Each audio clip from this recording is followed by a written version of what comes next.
8 जून 2023 को यूक्रेन ने रूस से अपने इलाकों को आजाद कराने के लिए जवाबी कार्रवाई शुरू की थी। इस जवाबी कार्रवाई को काउंटर ऑफेंसिव का नाम दिया गया था। इस पूरे काउंटर ऑफेंसिव का खाका अमेरिका की अगुवाई में पश्चिमी देशों ने तैयार किया था। इसके तहत यूक्रेनी सेना को क्राइमिया पर भीषण हमले करने थे, जिससे रूसी सेना इन इलाकों में कमजोर पड़ जाए।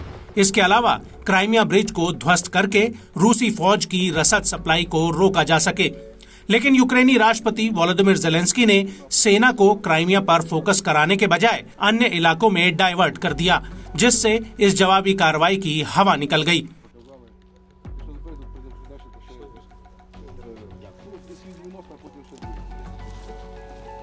लेकिन अब ऐसा लग रहा है कि यूक्रेन एक बार फिर से रूस पर बड़े पैमाने पर जवाबी कार्रवाई शुरू कर सकता है। दरअसल यूक्रेनी सेना के लेफ्टिनेंट जनरल अलेक्जेंडर पाव्लियुक ने एक टीवी इंटरव्यू में जवाबी कार्रवाई फिर से शुरू करने की तस्दीक कर दी है।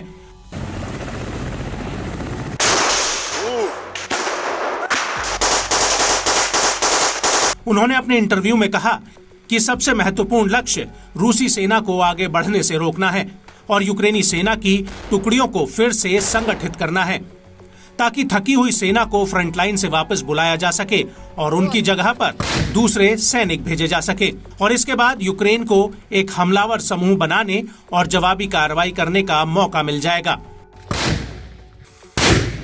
Наша задача стабілізувати лінію фронту, максимально знищити, що ми робимо, і максимально зробити перегрупування для виводу частин, які вже потребують доукомплектування і відновлення, на полігони для того, щоб створити ударне групування і в цьому році провести контрударні дії.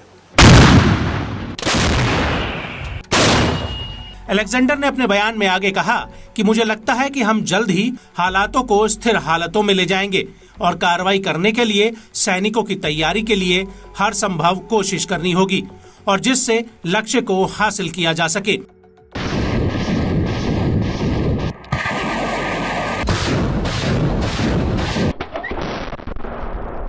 आपको बता दें कि यूक्रेनी सेना लगातार डोनबास की जमीन को खोती जा रही है, जहां पर रूसी फौज ने अवदिव्का पर पिछले महीने कब्जा कर लिया था। हथियारों की कमी और पश्चिमी देशों से हथियारों में आने से हो रही देरी की वजह से यूक्रेन को अवदिव्का को गंवाना पड़ा। वहीं दूसरी तरफ यूक्रेनी फौज रूसी सेना के पहले सुरक्षा घेरे को भी तोड़ने में नाकाम रही है। इसके अलावा रूसी फौज ने कब्जे वाले इलाकों के चारों तरफ बारूद की मोटी परत बिछाई हुई है, जिसे यूक्रेनी सेना भेद नहीं पाई है और इसका फायदा रूसी सेना को अपनी पोजीशंस को बरकरार रखने में मिल रहा है।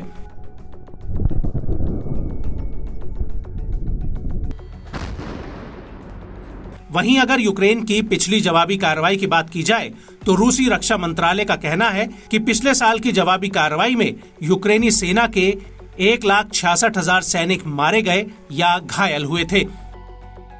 लेकिन फिर से जवाबी कार्रवाई शुरू करना यूक्रेन के लिए इतना आसान नहीं होगा, क्योंकि अमेरिकी संसद में यूक्रेन की सैन्य सहायता के लिए $61 अरब का पैकेज अटका रखा है।